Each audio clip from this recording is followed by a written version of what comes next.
დღეს ვისაუბროთ იმაზე, თუ როგორ ირეკლავენ სახლები ერთმანეთს.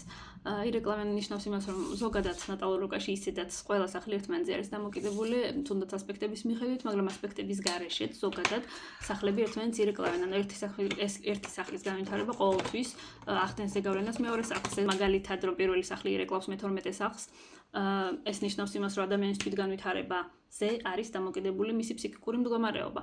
რამდენად განვითარებული ხარ, მით უფრო მეტად დაცული არის შენი ფსიქიკა. დღეს თან დამხმარე მყავს.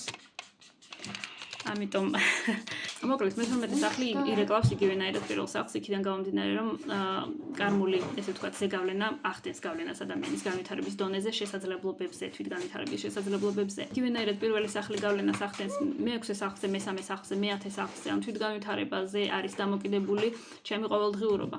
ჩემი რუტინა რამდენად სწორად მე, ესე ვთქვათ, დღეს დავგეგმავ და იგივენაირად ჩემი ყოველდღიური რუტინა გავლენას ახდენს ჩემს თვითგანვითარებაზე.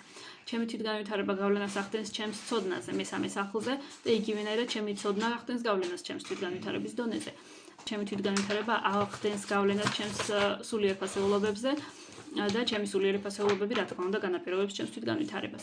ერთი კონკრეტული სახლი აირეკლება რამდენიმე სხვადასხვა სახლზე, ამიტომ ესე ვთქვათ, ლოგიკურია, რომ ერთ სფეროში ცვლილება იწვევს ცვლილებას სხვა სფეროშიც. მე-6 სახლი ირეკლავს მე-7 სახლს, ანუ ადამიანის რუტინაზე არის დამოკიდებული მისი ურთიერთქმედებები, სხვა ადამიანებთან ოფიციალური ურთიერთქმედებები და შესაბამისად იგივენაირად ადამიანის სხვებთან ურთიერთქმედება განაპირობებს მის რუტინას, ყოველდღიურობას. იგივენაირად არის ერთმანეთთან დაკავშირებული და ირეკლავენ ერთმანეთს მე-9-მე-4 სახლები, ანუ ადამიანის სულიერი ფასეულობები, მე-9 სახლი დამოკიდებულია ადამიანის ოჯახურ ფასეულობებზეც, იმიტომ რომ ოჯახიდან მოდის შენი სულიერი ფასეულობების ჩამოყალიბება, ეს ორი სახლი ერთმანეთს ირეკლავს.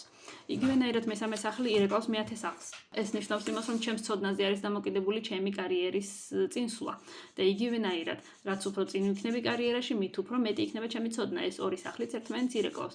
ერთი სახლის განვითარებით ჩვენ ყოველთვის ვავითარებთ და ვაძლევთ დამატებით შანსს სხვა სახლებს განვითარებისთვის.